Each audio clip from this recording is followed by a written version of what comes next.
नमस्कार दोस्तों, मैं राम भरोसे यादव आप सभी का अपना चैनल मिशन एग्जाम क्वालिफाई में मेरे दोस्तों आपको स्वागत है। और आज पुनः प्लेटफॉर्म का जो सेट नंबर 2 किए थे उसका पार्ट नंबर 2 करेंगे, क्योंकि एक ही पार्ट्स में पूरे का पूरे 25 का 25 क्वेश्चंस अगर बनाएंगे तो वीडियो थोड़ा लॉन्ग हो जाएगा, जिसकी वजह से मैंने प्रत्येक पार्ट्स को 2 भागों में डिवाइड कर दिया है ताकि आपको देखने में भी सुविधा हो और वीडियो भी लॉन्ग नहीं हो। तो चलिए आज की क्लास को प्रारंभ करते हैं। सबसे पहले मेरे दोस्तों आपको क्वेश्चन को खुद से बना करके देखना है और उसके बाद अगर आपसे नहीं बनता है उसके बाद ही देखना है। अगर आपसे बन जाता है तो प्रत्येक क्वेश्चंस को स्किप करके देखना है।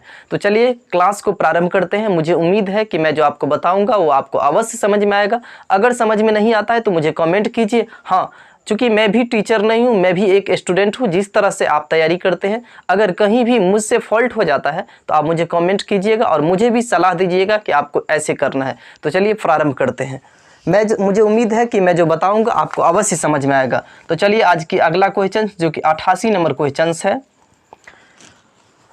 वीडियो को एंड तक देखिएगा। अगर अच्छा लगेगा तो चैनल को सब्सक्राइब कर लीजिएगा, दोस्तों में शेयर अवश्य कीजिएगा। एक मिश्रण में मिट्टी और बजरी का अनुपात 11:8 है। एक मिश्रण में मेरे दोस्त मिट्टी और बजरी का अनुपात यानी कि M से मिट्टी और B से बजरी, M से मिट्टी B से बजरी, इसका अनुपात कितना है? 11:8 है।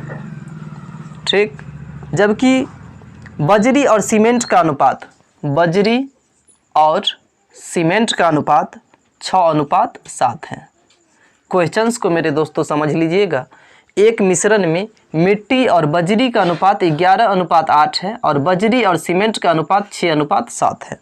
उसके बाद पूछ रहा है कि मिश्रण में मिट्टी और सीमेंट का अनुपात कितना है। इस मिश्रण में मिट्टी और सीमेंट का अनुपात कितना है?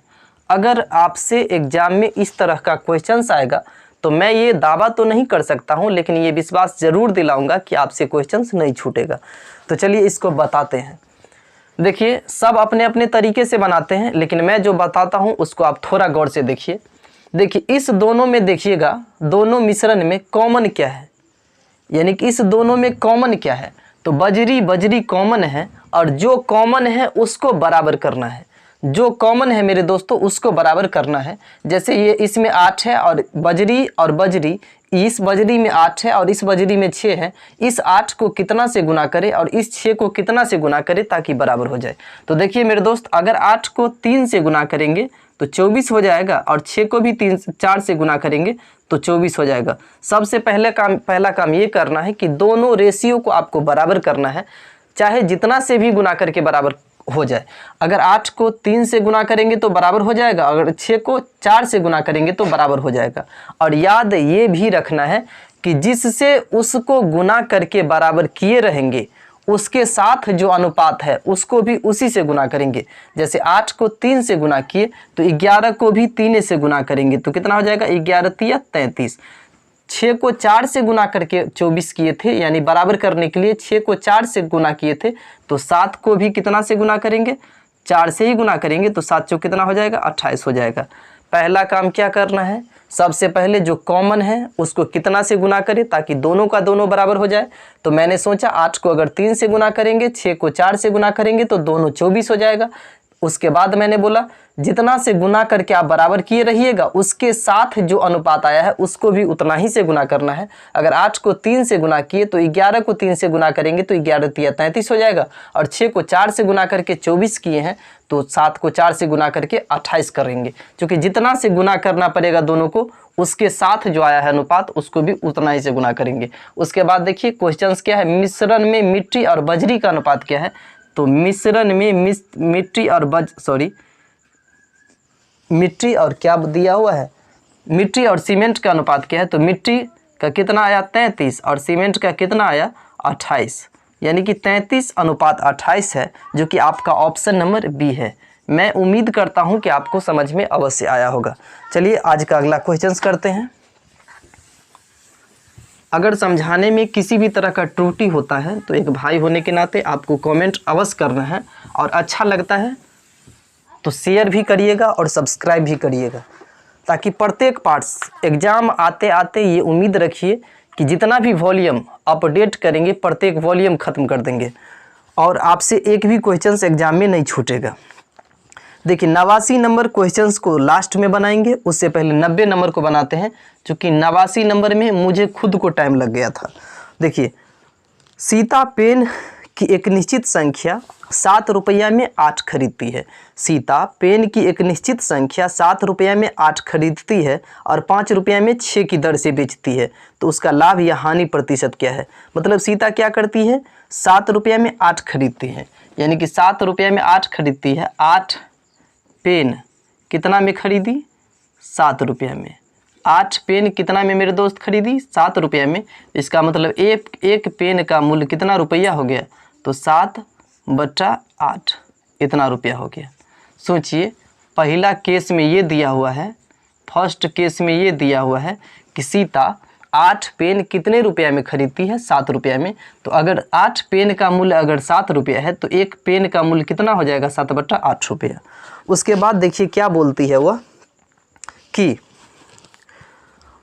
5 रुपया में 6 के दर से बेचती है। मतलब 5 रुपया में 6 पेन बेचती है, यानी कि 6 पेन कितना रुपया में बेचती है, तो 5 रुपया में बेचती है।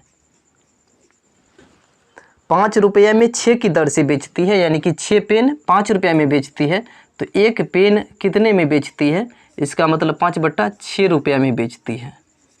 यानी कि ये क्या हो गया आपका, सीपी हो गया। एक पेन का क्रय मूल्य कितना हो गया, 7/8 रुपया, और एक पेन का विक्रय मूल्य कितना हो गया, 5/6 रुपया। देखिए सीता एक पेन कितना में खरीदती है, 7/8 रुपया में खरीदती है, और बेचती कितना में है, एक पेन 5/6 रुपया में बेचती है। तो सबसे पहले तो आपको ये देखना है कि इसमें लाभ हो रहा है कि हानि हो रहा है। तो देखिए विक्रय मूल्य में से अगर क्रय मूल्य घटाएंगे, विक्रय मूल्य में से मेरे दोस्त अगर क्रय मूल्य घटाएंगे तो ये पता चलेगा कि लाभ हो रहा है कि हानि हो रहा है। तो देखिए विक्रय मूल्य कितना है, 5/6 है, और क्रय मूल्य कितना है, 7/8 है। अगर इसको आप घटाइएगा, अगर 6 8 का एलसीएम लेंगे तो 6 8 48, और सॉरी एलसीएम लेंगे तो 24 हो जाएगा, और 6 चौक 24 तो 5 चौका 20, और माइनस 8 त्रिक 24 तो 7 चौक 28, 8 त्रिक 24 तो सॉरी 7 या 21। अगर 20 में से 21 घटाएंगे तो -1/24। इसका मतलब है कि लॉस लग रहा है। इसका मतलब है कि क्या हो रहा है, लॉस लग रहा है। बोल रहा है लॉस अगर लग रहा है तो कितना प्रतिशत की हानि हो रही है, तो हानि परसेंटेज बराबर क्या होगा, परसेंटेज लॉस बराबर क्या हो जाएगा, तो लॉस परसेंटेज बराबर होता है लॉस गुने 100 बट्टा क्रय मूल्य। हानि प्रतिशत बराबर होता है हानि गुने 100 बट्टा क्रय मूल्य, यानी कि लॉस परसेंटेज बराबर क्या होगा, हानि। हानि कितना हो रहा है, 1/24, तो हानि बट्टा क्रय मूल्य। क्रय मूल्य कितना में कीना है, एक पेन 7/8 में कीना है, तो 7/8 गुने 100।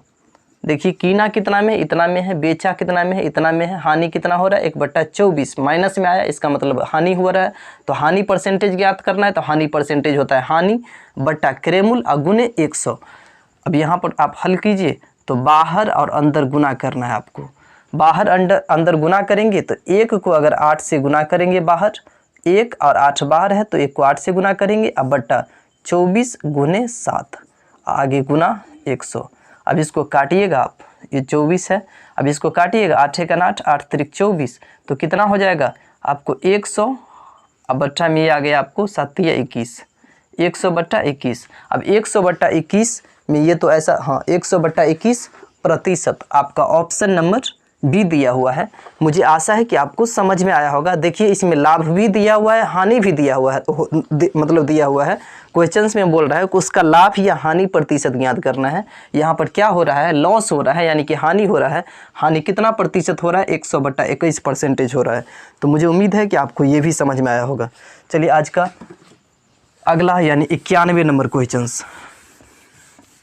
प्रत्येक क्वेश्चंस को आपको स्टेप बाय स्टेप करना है, और इसी तरह अगर करते हैं और इसी तरह डिस्कशन करते हैं तो आप 25 में 25 मैथ कोई नहीं रोक सकता है। आज का 91 क्वेश्चन देखिए, बोल रहा है कि एक समचतुर्भुज का क्षेत्रफल ज्ञात कीजिए जिसका परिमाप 116 सेंटीमीटर और इसका विकर्ण 42 सेंटीमीटर है। एक समचतुर्भुज का क्षेत्रफल ज्ञात करना है जिसका परिमाप मेरे दोस्त 116 है।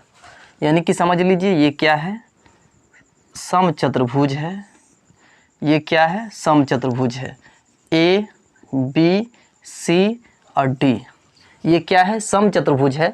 और जिसकी परिमाप कितना दिया हुआ है, इसका परिमाप दिया हुआ है मेरे दोस्त 116 सेंटीमीटर, 116 सेंटीमीटर, ठीक है। और इसका बोल्ड है, इसमें एक विकर्ण की लंबाई 42 सेंटीमीटर। एक विकर्ण कोई भी मान लेते हैं, जैसे कि हम इसको मान लिए, तो ये कितना है, पूरा 42 सेंटीमीटर है।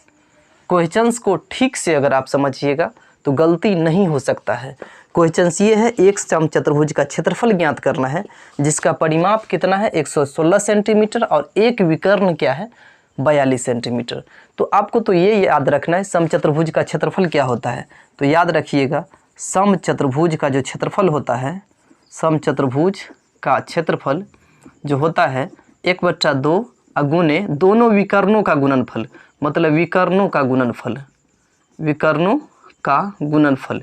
विकर्ण मतलब दोनों विकर्ण का गुणनफल, मतलब डी और बी और ए और सी का गुणनफल। तो चलिए देखिए, यहाँ पर एक विकर्ण तो पता है और दूसरा विकर्ण आपको पता करना है, तब तो दोनों विकर्ण का गुणनफल करेंगे।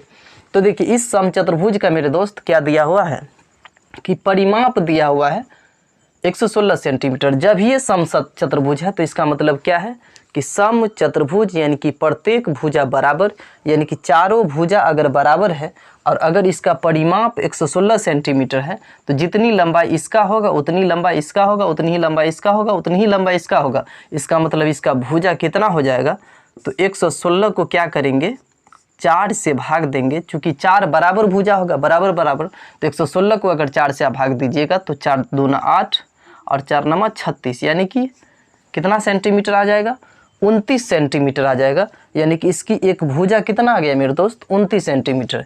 यानी कि ये कितना हो गया, ये भी भुजा 29 सेंटीमीटर, ये भी भुजा 29 सेंटीमीटर, ये भी भुजा 29 सेंटीमीटर और ये भी भुजा कितना हो गया आपको 29 सेंटीमीटर। प्रत्येक भुजा कितना हो गया 29 सेंटीमीटर। आपको क्या करना है, एक विकर्ण ज्ञात करना है, ये ज्ञात करना है। अच्छा, दोनों विकर्ण, आपको एक चीज़ और याद रखना है कि जब भी दोनों विकर्ण एक दूसरे को, जब दोनों विकर्ण एक दूसरे को लंबवत काटे यानी कि बीच में काटे, तो दोनों विकर्ण आधा आधा यानी कि बराबर दूरी पर काटता है।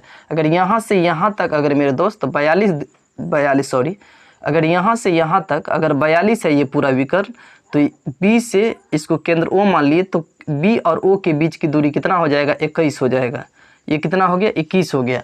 आपको क्या ज्ञात करना है, ओ और ए के बीच की दूरी। तो ओ और ए के बीच की दूरी अगर ज्ञात करना है तो एक तरह से देख लीजिए, ये जो विकर्ण एक दूसरे को काटेगा तो वहाँ समकोण पर काटता है, ये भी आपको याद रखना है। ये कितना पर काटता है, समकोण पर, यानी 90 डिग्री पर। और 90 डिग्री पर जब ये काटेगा तो ये समकोण त्रिभुज बन गया और समकोण त्रिभुज के सामने के समकोण के सामने की भुजा ये कर्ण हो गया और एक आधार होगा तो एक लंब होगा। यानी कि आपको क्या ज्ञात करना है, या तो आधार नहीं तो लंब। तो यानी कि ओ ए ज्ञात करना है, तो ओ ए बराबर क्या होगा, तो पाइथागोरस प्रमेय में क्या होता है, कर्ण का स्क्वायर बराबर लंब का स्क्वायर प्लस आधार का स्क्वायर। यानी कि ओ ए बराबर क्या होगा, यानी कि कर्ण का स्क्वायर 29 का स्क्वायर बराबर क्या हो जाएगा ओ ए का स्क्वायर और प्लस ओ बी का स्क्वायर, ओ और बी का स्क्वायर। ओ बी कितना है यहाँ पर 21 है तो 21 का स्क्वायर, 29 का स्क्वायर हो जाएगा 841 बराबर ओ ए का स्क्वायर प्लस 21 का स्क्वायर करेंगे तो 441 होगा। अगर एक चीज़ बताइए, 441 दाएं तरफ अगर प्लस में है तो बाएं लाएंगे तो क्या हो जाएगा माइनस में। तो 841 में से 441 अगर हम घटाएंगे और बराबर ओ ए का स्क्वायर, 841 में से 441 घटाएंगे तो कितना बचेगा 400 बचेगा। 400 बराबर ओ ए का स्क्वायर, यानी कि ओ ए का स्क्वायर कितना हो गया 400, तो ओ ए बराबर कितना हो जाएगा, अगर इधर स्क्वायर है तो बाएं तरफ आएगा तो वर्गमूल हो जाएगा और 400 का वर्गमूल होगा 20, यानी कि 20 सेंटीमीटर। यानी कि केंद्र ए और ओ के बीच की दूरी कितना आ गया 20 सेंटीमीटर। चूँकि दोनों विकर्ण एक दूसरे को समान दूरी पर काटती है, तो अगर एक 20 यहाँ से यहाँ तक 20 सेंटीमीटर, तो यहाँ से यहाँ भी कितना होगा 20 सेंटीमीटर। तो प्रथम विकर्ण कितना है, प्रथम विकर्ण आपको कितना हो गया, प्रथम विकर्ण की लंबाई हो गया यानी कि 42 सेंटीमीटर और दूसरे विकर्ण की लंबाई हो गया, दूसरे विकर्ण का लंबाई हो गया आपको कितना, यानी कि 40 सेंटीमीटर। तो बोल रहा है कि इसका क्षेत्रफल क्या होगा। तो समचतुर्भुज का क्षेत्रफल होता है 1/2 गुने विकर्णों का गुणनफल। तो इसका क्षेत्रफल हो जाएगा 1/2 और गुने विकर्ण कितना हो गया 42, एगो विकर्ण और एगो विकर्ण हो गया 40, इस दोनों का गुणनफल। अगर इसको आप काटिएगा तो 2 1 2, 21 दूना 42 और इसको 21 को अगर 40 से आप गुना कीजिएगा तो 21 चौक 84 यानी कि 840 सेंटीमीटर स्क्वायर हो जाएगा। मेरे दोस्तों मुझे आशा है कि ये क्वेश्चंस आपको अच्छा से समझ में आया होगा। अगर आपको नहीं समझ में आता है तो आप मुझे एक भाई होने के नाते आप अवश्य कमेंट करिएगा, क्योंकि जिस तरह से आप प्रिपेयर करते हैं, तैयारी करते हैं, उसी तरह से मैं भी करता हूं। मेरे और आप में कोई फ़र्क नहीं है।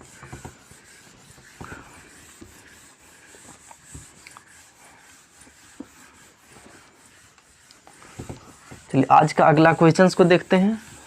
जिस क्वेश्चन में जितना टाइम लेने वाला होगा उतना ही लेंगे। अगर फास्ट में निकल जाएंगे तो पता चलेगा नहीं समझ में आएगा, तो फिर कोई फ़ायदा नहीं।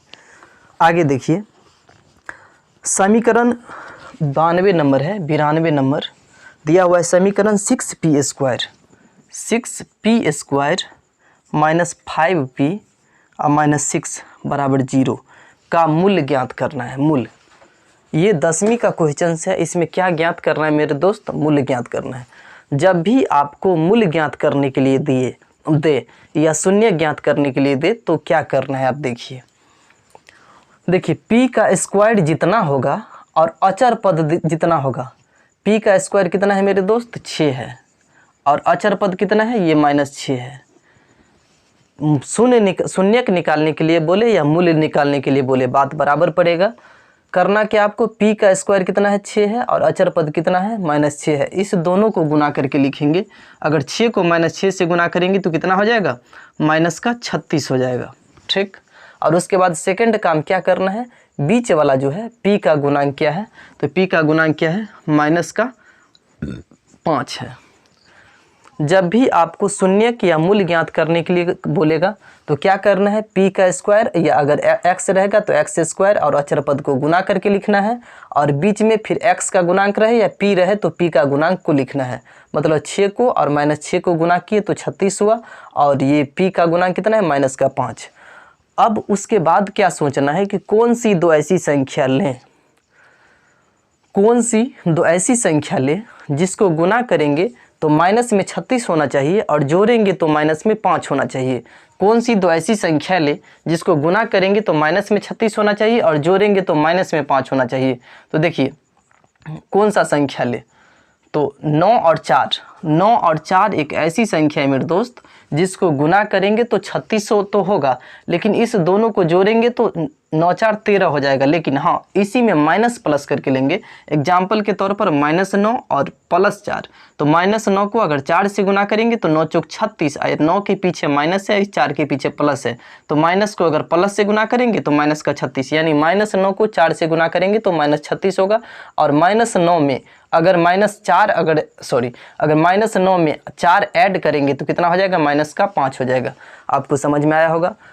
सोचना यह था कौन दो ऐसी संख्या ले जिसको गुना करेंगे तो माइनस में 36 होना चाहिए, जोड़ेंगे तो कितना होना चाहिए? माइनस में 5 होना चाहिए। तो मुझे पता चला 9 और 4 एक ऐसी संख्या है जिसको गुना करेंगे तो 36 होना है, लेकिन माइनस में चाहिए, तो इसीलिए इसको 9 को मैंने माइनस में लिया। तो -9 को अगर 4 से गुना करेंगे तो माइनस में 36 होगा। अब कहिएगा सर आप 4 को भी तो ले सकते थे माइनस में। हाँ ले सकते थे। अगर इस 4 को अगर माइनस में लेंगे तो -36 तो होगा, लेकिन 9 में अगर -4 जोड़ेंगे तो प्लस में 5 आ जाएगा। लेकिन यहाँ पर माइनस में 5 चाहिए था, इसीलिए -9 को 4 से गुना करेंगे तो 36 होगा, अब -9 में 4 जोड़ेंगे तो -5 होगा। तो चलिए अब लिख लेते हैं। शुरू वाला और अंतिम वाला को वैसे का वैसे लिख देना है। जैसे 6p स्क्वायर है तो ये ऐसे लिख देना है, और ये -6 है तो -6 बराबर 0 लिख देना है। इसके बाद देखिए बीच में ये क्या आया, करना है इस संख्या को लिखना है। जैसे ये -9 है और ये 4 है तो -9 है, तो इस बीच में लिखना है -9p, और ये 4 प्लस में लिए हैं तो +4p। हाँ एक चीज़ और याद रखना है, अगर माइनस में लिए रहेंगे तो माइनस में ही लिखेंगे, प्लस में लिए रहेंगे तो प्लस में ही लिखेंगे। उसके बाद देखिए कॉमन लेना है दोनों में से, पेड़ जोड़ा लगा करके कॉमन लेना है मेरे दोस्त। इस दोनों में क्या कॉमन है, तो देखिए ये 6p स्क्वायर है, ये 9p है, तो देखिए p इसमें भी है, p इसमें भी है, तो p तो कॉमन हो गया। और ये 6 है और 9 है, तो 6 9 में क्या कॉमन होगा, तो 3 कॉमन होगा, क्योंकि 3 के पहाड़ा में 6 भी आता है, 3 के पहाड़ा में 9 भी आता है, तो 3 कॉमन है और एक क्या कॉमन है, p कॉमन है। यानी कि 6 में से अगर 3 ले लिए तो 6 के गुणांक में से अगर हम 3 ले लिए तो 2 बचा, और p स्क्वायर में से अगर p ले लिए तो क्या बचा, p बचा, माइनस 9p में से 9 में से अगर 3 ले लिए तो 9 के गुणांक में से 3 ले लिए तो 3 बचा, और p था तो p हम ले ही लिए हैं, प्लस अब इस दोनों में देखना है क्या कॉमन होता है। तो देखिए इसमें क्या कॉमन होता है, तो इसमें p है तो इसमें p नहीं है, और इसमें 4 है तो इसमें 4 नहीं, लेकिन कॉमन है। देखिए 4 है और ये 6 है, चूँकि 2 के पहाड़ा में 4 भी आता है 6 भी आता है तो 2 कॉमन ले सकते हैं। 4 में से अगर 2 कॉमन ले लिए तो क्या बचा, 2 बचा, और ये p है तो p, अब माइनस 6 में से अगर हम 2 कॉमन ले लिए तो क्या बचा, 3 बचा, अब बराबर में 0। अब देखिए ये और ये क्या हो गया मेरे दोस्त, तो बराबर हो गया। तो बराबर वाला को एक बार इस कॉमन को लिखेंगे, बराबर वाला कॉमन को लिखेंगे, इस ये और ये दोनों बराबर हो गया, और इसके अलावा जो बचा है उसको लिखेंगे। इसके अलावा क्या बचा है, 3p बचा है तो 3p अब प्लस 2, तो ये अब बराबर 0। देखिए जो बराबर हुआ है उसको एक बार लिखेंगे, इसके अलावा क्या बचा, 3p प्लस 2, तो 3p प्लस 2 अब बराबर 0। अब देखिए 0 इस दोनों का मान किस कंडीशन में हो सकता है मेरे दोस्त, या तो इसका मान एक बार 0 नहीं तो इस समीकरण का मान एक बार 0। तो ऐसा करते हैं हम, इस 2p माइनस 3 बराबर एक बार 0 लिखेंगे, और ये 3p प्लस 2 बराबर एक बार 0 लिखेंगे। 3 अगर इधर बाएं तरफ माइनस में है तो दाएं तरफ जाएगा तो प्लस में हो जाएगा, तो 2p बराबर में कितना हो जाएगा, 3 प्लस में, और p बराबर कितना हो गया, 3/p हो गया, सॉरी 3/2 हो गया, और 3p प्लस 2 बराबर 0 है, तो 3p बराबर 2 अगर बाएं तरफ प्लस में है तो दाएं जाएगा तो माइनस हो जाएगा, तो -2, तो p बराबर कितना हो जाएगा, तो -2/3 हो जाएगा। यानी कि इसका मूल्य क्या हो जाएगा, तो 3/2 और कॉमा -2/3 हो जाएगा। यानी कि ऑप्शन नंबर ये होगा कहीं ना कहीं ऑप्शन में -2/3 और 3/2 ऑप्शन नंबर बी में है मेरे दोस्तों। मैं आशा करता हूं कि आपको अवश्य समझ में आया होगा। चलिए आज की अगला क्वेश्चन को करते हैं, 93 नंबर।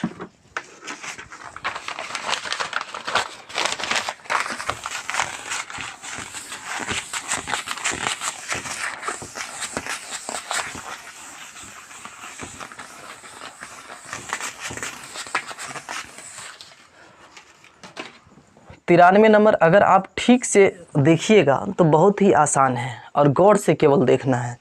देखिए एक निश्चित साधारण ब्याज की दर से उधार दी गई एक राशि 2 वर्षों में बढ़ करके 720 रुपया और उसके बाद अगले 5 वर्षों में बढ़कर 1020 रुपया हो जाती है, तो राशि ज्ञात कीजिए।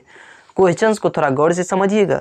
एक निश्चित साधारण ब्याज की दर से उधार दी गई राशि 2 वर्षों में बढ़कर 720 रुपया, कितने दिनों में, 2 वर्षों में। 2 वर्षों में राशि कितना हो जाता है, 2 वर्ष में कितना हो जाता है, 720 रुपया हो जाता है।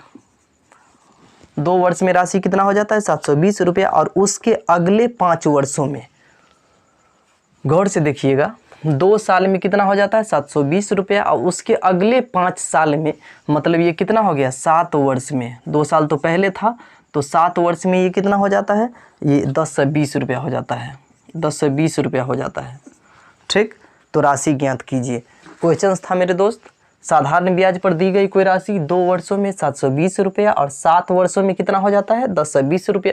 जो कि अगले बोला है इसीलिए 2 बढ़ा करके लिए है। अगले 5 वर्ष बोला है तो 2 साल वो था और 5 साल ये, 7 साल में कितना हो जाता है, इतना हो जाता है। उसके बाद ये देखना है आपको कि समय का अंतर और मिश्र धन का अंतर हमेशा ब्याज को दर्शाएगा, इस बात को याद रखना है। देखिए 2 वर्ष और 7 वर्ष का अंतर कितना हो जाएगा, 5 वर्ष हो जाएगा।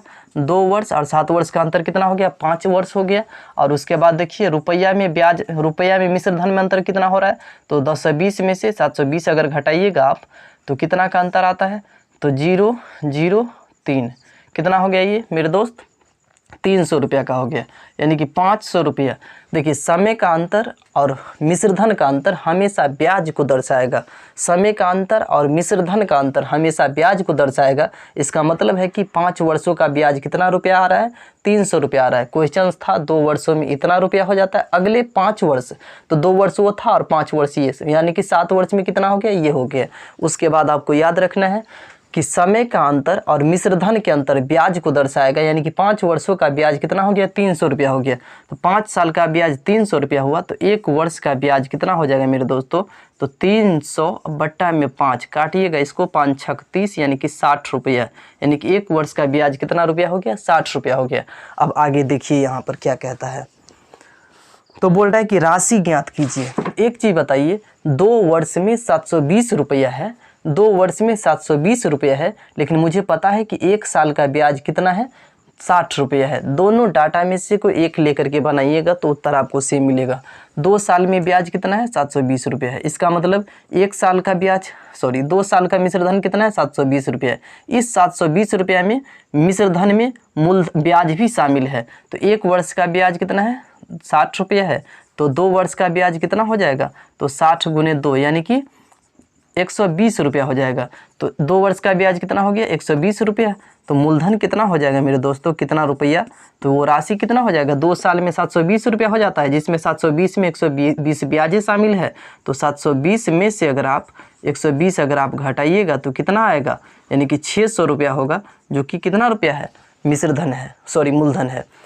अगर इसी तरह से जैसे 7 वर्ष में इतना रुपया हो जाता है, तो 1 वर्ष का ब्याज 60 रुपया है, तो 7 साल का ब्याज कितना हो जाएगा, 7 छक 42 यानी 420 रुपया, यानी कि 1020 रुपया में 420 रुपया ब्याजे है। तो मूलधन कितना है, यानी कि राशि कितना है, तो 1020 में से 420 घटाएंगे फिर भी 600 ही आएगा। कोई भी डाटा को लेकर के आइए चलिएगा, आपको सेम उत्तर आएगा। यानी कि इसका ऑप्शन नंबर कौन सा है, ऑप्शन नंबर डी आपका उत्तर है। मुझे उम्मीद है कि मैं जो आपको बता रहा हूँ ये आपको समझ में आता होगा, और नहीं समझ में आता है तो कमेंट आप अवश्य कीजिएगा।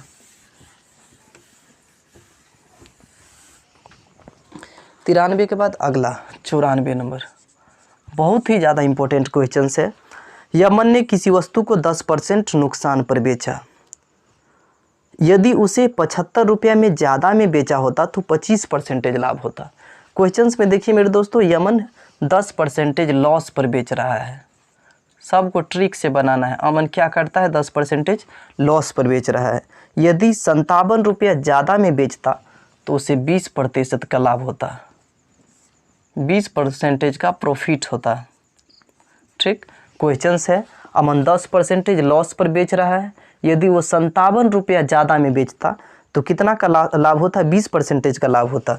तो देखिए कितना रुपया में ज़्यादा बेच रहा है, 57 रुपया ज़्यादा में बेचता तब 20% का लाभ होता। इसका मतलब देखिए परसेंटेज में कितना का अंतर आ रहा है, 10% लॉस और 20% प्रॉफिट, यानी कि कितना परसेंटेज, 30% का अंतर आ रहा है। परसेंटेज में कितना का अंतर आ रहा है, 30% का अंतर आ रहा है। इसलिए अंतर आ रहा है कि 10% लॉस और 20% प्रॉफिट में बेचता तब कितना रुपया का अंतर होता, 57 रुपया का अंतर होता। परसेंटेज में कितना का अंतर आ रहा है, 30% का अंतर आ रहा है। रुपया में कितना का अंतर आ रहा है, 57 रुपया का अंतर आ रहा है।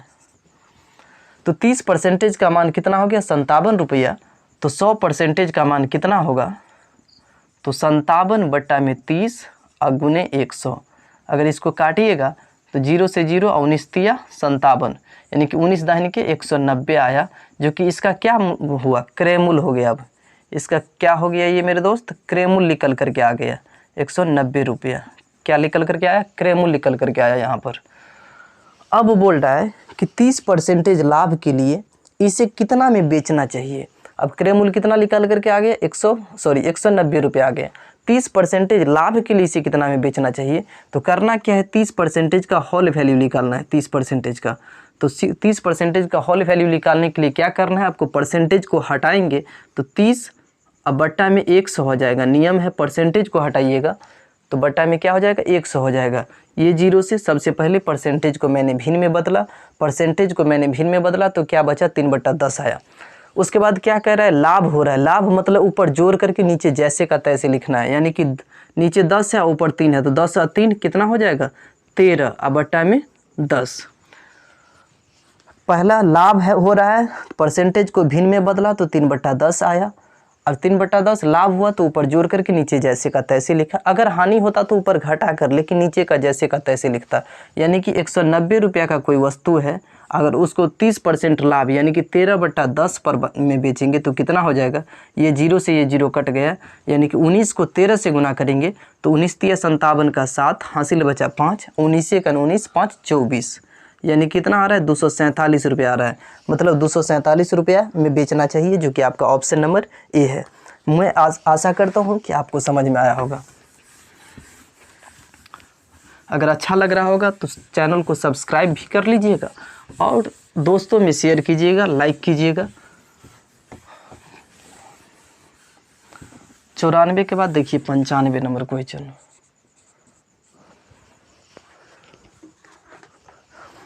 देखिए 23.2/7 मीटर लंबाई के 15 छड़ों को जोड़कर एक बड़ी लंबाई की छड़ बनाई गई, तो बड़ी लंबाई की छड़ कितनी होगी? बोल रहा है कि 23.2/7 मीटर 2/7 मीटर लंबाई के 15 गो छड़ को जोड़ना है, तो छड़ का लंबाई क्या होगा? मतलब ऐसा क्या गो छड़ है, 15 गो छड़ को जोड़ना है, तो कुल लंबाई क्या होगा? तो डायरेक्ट इसको 15 से गुना कर देंगे। अगर इसी में बोलते अगर 2 मीटर लंबाई का अगर 5 छड़ को जोड़ेंगे तो कितना होगा? 10 होगा, क्योंकि 2 को 5 से गुना करें। चूँकि इसी में प्रकार इसमें बोल रहा है कि 23.2/7 मीटर के छड़ को ऐसे 15 छड़ को जोड़ना है, तो कुल लंबाई क्या होगा? तो डायरेक्ट 15 से गुना करेंगे। आप गुना कीजिए यहाँ पर। तो देखिए इस पूर्णांक को मैंने भिन्न में बदलता हूँ, मैं भिन्न में बदलता हूँ। तो देखिए 1 मिनट।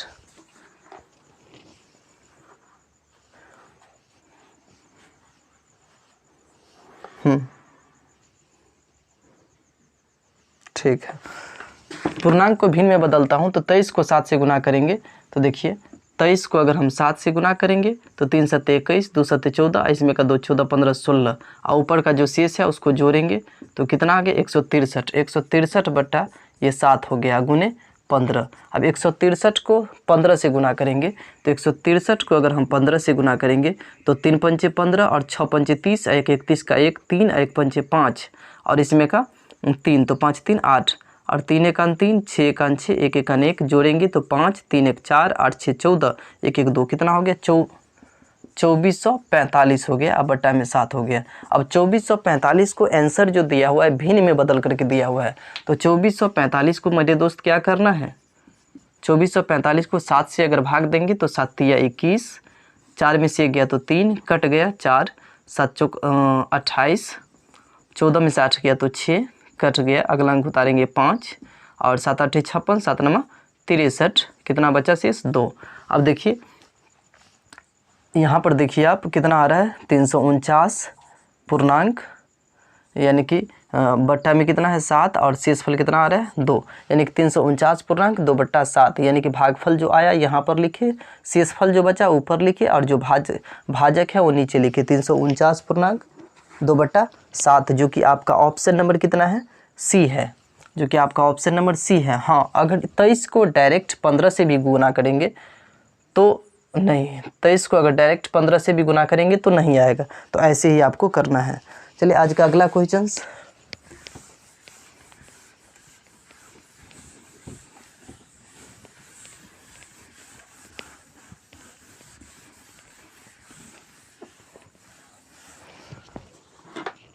बोल रहा है 96 नंबर को देखिएगा आप।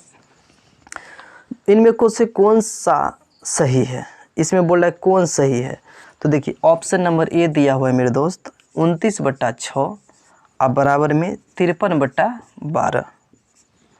बी नंबर ऑप्शन दिया हुआ है आपको 29/6 अब बराबर 43/12। ठीक है, सी में दिया हुआ है 29/6 ग्रेटर देन 43/12 और डी में दिया हुआ है 29/6 स्मॉलर देन 43/12।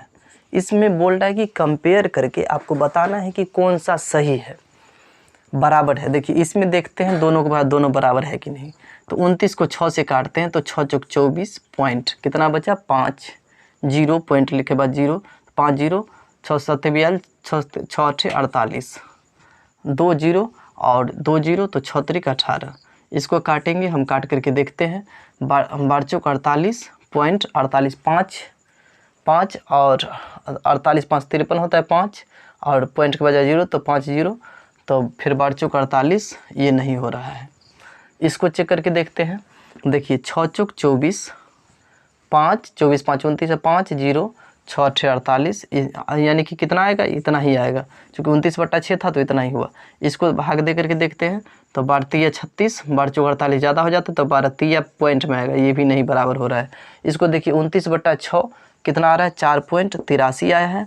और इसको 43/12 को आप देखिए गौर से, तो ये हो रहा है आपको 4.4 समथिंग करके आया, यानी कि यही बड़ा हो रहा है, इसलिए ऑप्शन नंबर आपका सी होगा।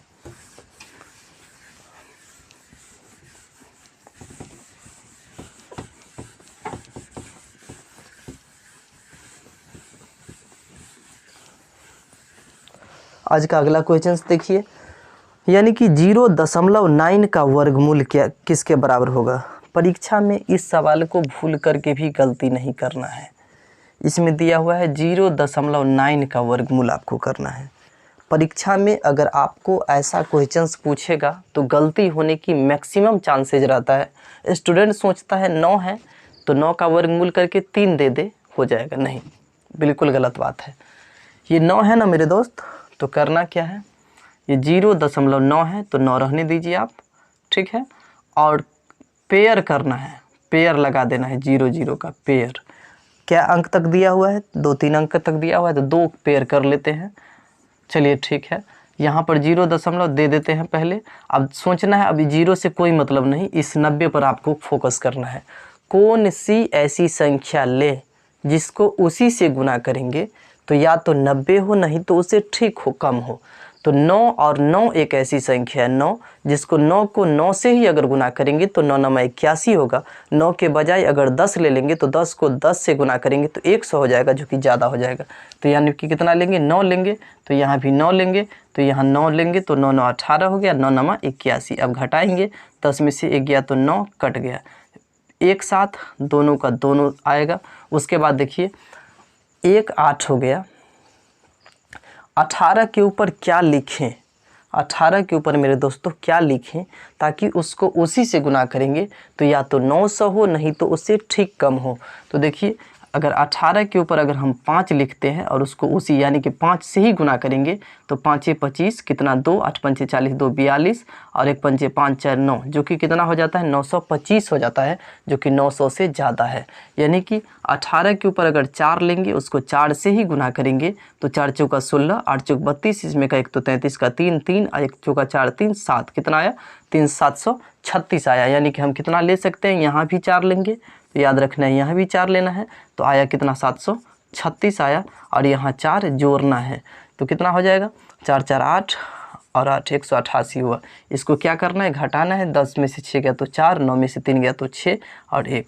अब देखिए करना क्या है कि जैसे पॉइंट के बाद क्या अंक तक लिया है, 4 अंक तक गया है, यानी कि 9494 मैच कर गया 2 को। आगे फिर 00 करके लेते हैं, फिर 2 0 का पेयर ले लेते हैं, 2 0 का पेयर। अब ये 188 के ऊपर क्या लिखे ताकि या तो 16400 हो, नहीं तो उससे ठीक कम हो। तो देखिए मेरे दोस्तों 188 के ऊपर अगर हम 2 लिखते हैं, 2 नहीं लिखेंगे, 5 लिखते हैं, उसको 5 से गुना करेंगे तो देखिए 5 25 2 8 5 40 2 42 4 8 5 40 4 44 4 और 1 5 5 4 9, कितना हो जाता है 9425 होता है, जो कि इससे कम है। अगर हम यहाँ पर देखिए 188 के ऊपर अगर हम 8 लिखेंगे, उसको 8 से गुना करेंगे तो देखिए 88 64 का 4 6 88 64 64 और 6 70 7 88 64 और 7 61 6 और 8 6 14, कितना आता है 14104 आता है। अगर 8 के बजाय अगर 9 लेकर के देखेंगे तो बनाने के लिए हम बता रहे हैं, समझाने के लिए 188 के ऊपर 9 लिखेंगे, इसको 9 से ही गुना करेंगे तो 9 9 81 8 9 72 72 और इसमें का 8 है तो 72 8 80 8 9 8 72 72 8 80 1 9 9 9 9 8 17, जो कि ज़्यादा हो जाएगा। कितना लेना पड़ेगा, 8 लेना पड़ेगा। तो देखिए 0.948 से जुड़ल कौन ऑप्शन है, 0.948 से जुड़ल ऑप्शन नंबर आपका सी है, इसीलिए आपका ऑप्शन नंबर सी सही होगा। मैं उम्मीद यही करता हूं मेरे दोस्तों कि मैंने जो अभी तक बताया वो आपको समझ में आया होगा। अगर नहीं समझ में आता है तो मुझे कमेंट अवश्य कीजिएगा, लाइक नहीं किए हैं तो लाइक भी अवश्य कीजिएगा।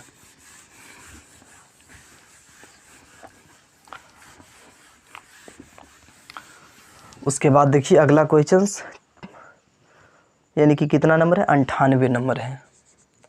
98 नंबर है चक्रवृद्धि ब्याज, लेकिन आप आसान तरीका से बना पाएंगे। देखिए 30,000 रुपये की राशि 7.1/2% वार्षिक चक्रवृद्धि ब्याज पर निवेश किया गया, तो दूसरे वर्ष के अंत में ये कितना राशि, दूसरे वर्ष के अंत में प्राप्त राशि क्या होगा। तो देखिए कितना रुपया है मेरे दोस्त, पी कितना है आपको, यानी कि 30,000 रुपया है, कितना है 30,000 रुपया, और रेट कितना है, यानी कि 7.1/2% की दर से है। और कितने समय के लिए? 2 साल के लिए इन्वेस्ट किया गया। यानी कि 2 साल के अंत में कितना हो जाएगा? कुछ नहीं करना है, आपको परसेंटेज का होल वैल्यू निकाल लेना है। जैसे 7.1/2 है, इसका परसेंटेज को भिन्न में बदलिएगा आप, तो देखिए क्या आएगा। 7 दूना 14, 1 15, 15/2 आया। परसेंटेज को अगर भिन्न में बदलना है और इस प्रतिशत को हटाएंगे तो क्या नियम है? बट्टा में 100 हो जाता है, चूँकि ये 2 है और 100 हो गया बट्टा में, तो 100 दूना 200 हो गया। अब इसको काटिएगा तो 5 तिया 15 और 5 से तो 5 चौका 20, 40 बार में कटेगा। और करना क्या है मेरे दोस्तों, जब ये ब्याज पर आप पैसा लगाइएगा तो पैसा बढ़ता है, जिसकी वजह से क्या करना है, 40 में ऊपर वाला जोड़ देना है और नीचे जैसे का तैसे लिख देना है। करना क्या है, इसमें परसेंटेज को भिन्न में बदलना है। भिन्न में बदलने के बाद परसेंटेज हटाएंगे तो बट्टा में 100 होगा। काटेंगे, काटने के बाद ऊपर जोड़ देना है, नीचे जैसे का तैसे लिख देना है। अब क्या करना है, कुछ नहीं करना है। ये 30,000 है, तो जय साल के लिए अगर 3 साल के लिए रहता तो 43/4 से 3 बार गुना करते। यहाँ पर 2 साल के लिए है तो इसको कितना से क्या बार गुना करेंगे? 2 बार गुना करेंगे, यानी कि 43/40 गुने 43/40। देखिए 1 0 से 1 0, 1 0 से 1 0 कट गया। अब ये 300 को 4 से काटिएगा तो 75 बार में कटेगा। अब देखिए 43 को 43 से अगर आप गुना कीजिएगा तो आपको 1849 होगा मेरे ख्याल से। 43 को अगर 43 से गुना करेंगे, 3 तिया 9, 4 तिया 12 और 3 चौका 12 और 4 चौका 16, 1 17, यानी कि 9 4 8 1 1849 हुआ। और उसको क्या करेंगे मेरे दोस्त? 75 से गुना करेंगे। इस 1849 को अगर हम 75 से गुना करेंगे तो 9 5 45 का 5 4, 4 5 20, 4 24, 8 5 40, 40 2 42 और 1 5 5 4 9, एक अंक छोड़कर 9 7 63 का 3 6, 4 7 28, 28 6, 24 का 4 2 और 8 7 56, 56 57 58 का 8 5, 1 7 5, 1 7 7 और 5 12 जोड़िएगा तो 5 4 3 7, 4 2 6 और 9 8 17 और 2 और 1 3 1, यानी कितना आ गया आपको? 13 76 75 आया। अब बच्चा में ये कितना बचा है? ये 4 बचा है। 13 76 75 को 4 से अगर आप काटिएगा तो काटिए। 4 तिया 12, 1 4 7, 4 चौका 16, 1 6 4 चौका 16, 7 4 1 4, 1 5 4 तिया 12, 3 और 0 तो 4 7 28, 4 5 20, यानी 34,413.75। तो 34,413.75 मेरे दोस्तों, 34,075, 34,675। देखिए इस तरह का, ऐसे कहीं गुना में गलती हो गया। 9 5 45 4, 4 5 20, 4 24, 8 5 40 2 42 और 1 5 5 4 9, 9 7 63 का 3 6, 4 7 28, 28 6 28, 28 6 34 का 4 3, 8 7 56, 56 3 और 56 3 59, 5 1 7 7 5 12, 9 9 18, ये हो जाएगा 9 9 18, 9 9 18, ये हो जाएगा आपको। ये हो गया 18, 18 हो जाएगा तो आपको हो जाएगा 4 तिया 12, 1 8 तो 4 चौका 16 काटिए अब, यानी कि 4 तिया 12, 1 8 4 चौका 16, 2 6 4 6 24, 2 7 2 7 27 हो गया तो 4 6 24, 2 7 27 हो गया, 3 5 35 तो 4 8 32, 3 जोड़ 4 7 28, 4 5 20, यानी 34,668, 34,668, 34,668, जो कि आपका ऑप्शन नंबर बी है। मिस हो गया था, मिस होना कोई बड़ी बात नहीं है, मिस हो गया था, तो आपका ऑप्शन नंबर इसका बी सही है। जो भी क्वेश्चंस हैं बता रहे हैं, मुझे यही उम्मीद है कि आपको समझ में आ रहा होगा। दावा तो नहीं कर सकते हैं, लेकिन विश्वास ये ज़रूर रखते हैं कि आपको अवश्य समझ में आ रहा होगा, क्योंकि मुझसे ज़्यादा मैथ में कोई कमज़ोर नहीं है। देखिए एक समबाहु त्रिभुज के अंतःवृत्त का क्षेत्रफल 462 है। एक समबाहु त्रिभुज है ये, और इसके अंतःवृत्त, अंदर में ये वृत्त बना हुआ है। याद रखना है मेरे दोस्तों, एक समबाहु त्रिभुज है, इसके अंतःवृत्त का क्षेत्रफल कितना है? ये अंदर वाला वृत्त का क्षेत्रफल कितना है? 462 है। गौर से देखिएगा आप, सेंटीमीटर स्क्वायर है, ठीक है। तो इस त्रिभुज का परिमाप ज्ञात कीजिए। ऐसा क्वेश्चन आएगा, आपको याद रखना है कॉन्सेप्ट। एक समबाहु त्रिभुज का क्षेत्रफल, समबाहु त्रिभुज के अंतःवृत्त मतलब इस त्रिभुज के अंदर में वृत्त बना हुआ है, उसका क्षेत्रफल कितना है? इतना है। तो देखिए सबसे पहले कितना नंबर क्वेश्चन है, तो क्वेश्चन नंबर 99 है। क्वेश्चन नंबर 99 है मेरे दोस्तों कि समबाहु त्रिभुज के अंदर में वृत्त बना हुआ है, उसका क्षेत्रफल 462 सेंटीमीटर है। तो सबसे पहले आपको इस वृत्त का क्षेत्रफल अगर 462 है तो इसकी क्या ज्ञात करना है, त्रिज्या ज्ञात कर लेना है। तो वृत्त का क्षेत्रफल क्या होता है, पाई आर स्क्वायर होता है, जो कि कितने के बराबर है, 462 के बराबर है। क्वेश्चंस में है मेरे दोस्तों, इसका क्षेत्रफल 462 है, वृत्त का क्षेत्रफल होता है पाई आर स्क्वायर, जो कि कितना है, 462 है। पाई का मान कितना हो जाएगा, 22/7, और आर स्क्वायर बराबर में कितना हो गया, 462। इसको काटते हैं, 2 से अगर काटेंगे तो 11 दूना 22, 2 से काटेंगे 2 दूना 4, 2 तिया 6, 2 1 2, और कटेगा 11 दूना 22 कट रहा है, 11 दूना 22 और 11 ही का 11, तो आर स्क्वायर बराबर कितना हो जाएगा, क्रॉस गुना करेंगे तो ये हो जाएगा 21 × 7। तो आर स्क्वायर बराबर कितना होगा, तो ये कितना हो गया, 21 को खंड भी हम कर सकते हैं, 7 × 3 × 7। आर स्क्वायर अगर बाएं तरफ स्क्वायर है तो दाएं तरफ जाएगा तो रूट हो जाएगा, तो रूट आगे जाकर क्या हो गया, रूट 7 × 3 × 7। अगर इसको रूट से बाहर करेंगे तो नियम है, जिसका पेयर मिलता है उसको रूट से बाहर कर लेंगे। जैसे 7 7 का जोड़ा है तो 7 रूट से बाहर हो जाएगा। अब क्या बचा, 3, तो 3 रूट में हो गया, यानी कि आर का मान कितना हो गया, 7√3 सेंटीमीटर। अब बोल रहा है अंतः वृत्त का क्षेत्रफल अगर इतना है तो इस वृत्त त्रिभुज समबाहु त्रिभुज के अंदर वृत्त है और उसका क्षेत्रफल दिया था, तो उसकी मैंने त्रिज्या निकाल लिया। अब याद रखना है कि समबाहु त्रिभुज में के अंतःवृत्त, समबाहु त्रिभुज का अंतःवृत्त की त्रिज्या क्या होता है, तो याद रखना है कि समबाहु, अगर कॉन्सेप्ट याद नहीं है तो आप याद रख लीजिए, समबाहु त्रिभुज के अंतःवृत्त की त्रिज्या बराबर होता है a/2√3 होता है। आपको कॉन्सेप्ट याद रखना है कि समबाहु त्रिभुज के अंतःवृत्त की त्रिज्या कितना होता है, समबाहु त्रिभुज इसके अंदर में जो वृत्त है उसकी त्रिज्या क्या होता है, तो यानी a/2√3 होता है। अब देखिए यहाँ पर कि समबाहु त्रिभुज में जो अंदर, समबाहु त्रिभुज के जो अंदर जो वृत्त है उसका त्रिज्या तो आपको ऑलरेडी दिया हुआ है 7√3, और जबकि ये भुजा ए का मान अब बट्टा में 2√3। अब इसको क्रॉस गुना करेंगे, चूँकि इसके बट्टा में कुछ नहीं तो 1 है, क्रॉस गुना करेंगे 1 को 1 से, तो ये कितना हो गया, a हो गया, और 7√3 को अगर 2√3 से गुना करेंगे, 7 को 2 से तो 7 दूना 14, और ये 3√3 को 3 से तो 3, तो 14 तिया 42 हो गया। इसका मतलब मेरे दोस्त इसका भुजा कितना हो गया, ये 42 सेंटीमीटर हो गया। बोल रहा है इसका परिमाप कितना होगा, तो समबाहु त्रिभुज का परिमाप क्या होगा, तो परिमाप सभी भुजाओं का योग होता है, यानी कि 42 को जोड़ेंगे तो 42 × 3 बराबर कितना हो गया, 2 तिया 6 और 4 तिया 12 1 13, यानी कि 136 सेंटीमीटर इसका परिमाप होगा। 136 सेंटीमीटर परिमाप है, मिस हो रहा है, 136, 2 तिया 6 4 तिया 12, सॉरी 126 सेंटीमीटर। 126 सेंटीमीटर परिमाप है, जो कि आपका ऑप्शन नंबर बी में दिया हुआ है, 126 सेंटीमीटर परिमाप। अगला देखिए,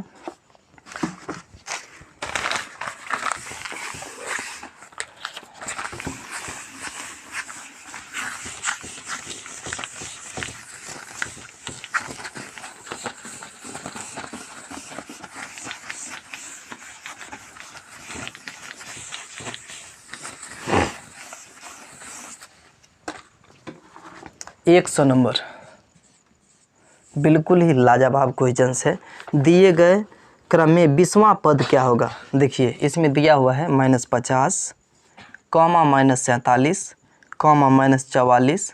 अब बोलता है ऐसे कर करके इसका 20वां पद क्या होगा, 20वां पद, इसका 20वां पद क्या होगा मेरे दोस्तों, तो कुछ नहीं करना है, एकदम याद रखना है। इसमें पहला संख्या कितना है, पहला संख्या को मानेंगे a1, इसको मानना है आपको a1 मानना है, इसको मानना है आपको a2, और इसको मानना है आपको a3। अगर कोई भी संख्या बोले आपको ज्ञात करने के लिए, 5वां संख्या, 10वां संख्या, 20वां संख्या, 50वां संख्या, जैसे यहाँ पर ज्ञात करना है 20वां संख्या, 20वां पद क्या होगा, तो आपको याद रखना है इसका ट्रिक a+19d। अगर यहाँ पर बोलता 19वां संख्या तो a+18d, अगर बोलता 25वां संख्या तो a+24d, अगर बोलता 36वां संख्या तो a+35d। तो यहाँ पर देखिए, अब यहाँ पर a+19d तो हो गया, a का मान आपको आ गया, डी का मान, ए का मान मतलब A1 का मान कितना है -50 है। डी का मान क्या होगा, तो डी का मान ज्ञात करने के लिए, डी मतलब होता है डिफरेंस, मतलब सार्वंतर। तो A2 - A1 अगर करेंगे तो डी का मान आएगा या तो A2 - A1 नहीं तो A3 - A2 नहीं तो A4 - A3 नहीं तो A5 - A4 ऐसे। तो डी का मान A2 - A1 करेंगे तो क्या आ जाएगा, डी का मान आ जाएगा। A2 कितना है मेरे दोस्त, माइनस में 47 है और माइनस A1 का मान कितना है, माइनस में 50 है। डी का मान A2 - A1, A2 का मान कितना है -47 माइनस A1 का मान कितना है -50, तो -47 और ये माइनस माइनस क्या हो गया +50, तो -47 और +50 कितना हो जाएगा, 3 आ जाएगा प्लस में, मतलब डी का मान कितना आया, 3 आ गया। अब 20वां पद क्या होगा, A + 19D, ए का मान कितना है -50 है और प्लस डी का मान कितना हो गया, 3 हो गया, तो -50 और +3 कितना हो जाएगा, तो माइनस प्लस माइनस मतलब 47 हो जाएगा, जो कि माइनस में माइनस प्लस माइनस 47, बड़ा वाला डिजिट माइनस में इसीलिए माइनस में, यानी कितना हो गया -47। आपका ऑप्शन नंबर 19D मिस किया मैंने, सॉरी माफ़ कीजिएगा। ए का मान कितना है -50 है, प्लस 19 की जगह 19 और गुने डी का मान कितना है 3 है तो 3, तो -50 और प्लस 19 दिया 57, तो -50 और प्लस 57 कितना हो जाएगा 7, यानी कि 7 आंसर। तो आपका 7 कौन सा है, +7, ऑप्शन नंबर डी है। मुझे आशा है मेरे दोस्त कि मैंने जितना बनाया है, एक भाईचारे होने के नाते, मैं एक शिक्षक नहीं हूँ, जिस तरह से आप तैयारी करते हैं, इससे पहले भी मैंने बिहार एसएससी का एग्ज़ाम दिया था, उसमें मैंने क्वालिफ़ाई किया था। इससे पहले ग्रुप डी का एग्ज़ाम दिया था, उसमें भी क्वालिफ़ाई किया था, मेरा फिजिकल नहीं हुआ। इसके बाद मेरा ALP में हुआ था और कई सारे MTS में हुआ था, कई सारे एग्ज़ाम्स है जिसमें मेरा रिजल्ट हुआ था, लेकिन किसी न किसी कारणवश, आप जो कुछ भी समझिए, नहीं मेरा फाइनली सिलेक्शन हो पाया। मैं उम्मीद करता हूँ कि ये जो सेट बनाता हूँ इसमें आपको भी फ़ायदा होंगे, और ऐसा नहीं कि केवल आप ही को फ़ायदे होंगे, मुझे भी बहुत फ़ायदा होंगे। तो चलिए आज की क्लास को एंड करते हैं। प्रत्येक सेट को आपको डिस्कशन करना है और अच्छे से डिस्कशन करना है, और मैं आशा करता हूँ कि आपका मैथ में जो 25 का 25 क्वेश्चंस पूछेंगे तो आपका पूरे का पूरे क्वेश्चंस बन जाएगा, एक भी नहीं छूटेगा। तो चलिए आज की क्लास को एंड करते हैं इसी के साथ। धन्यवाद, आपका समय शुभ हो।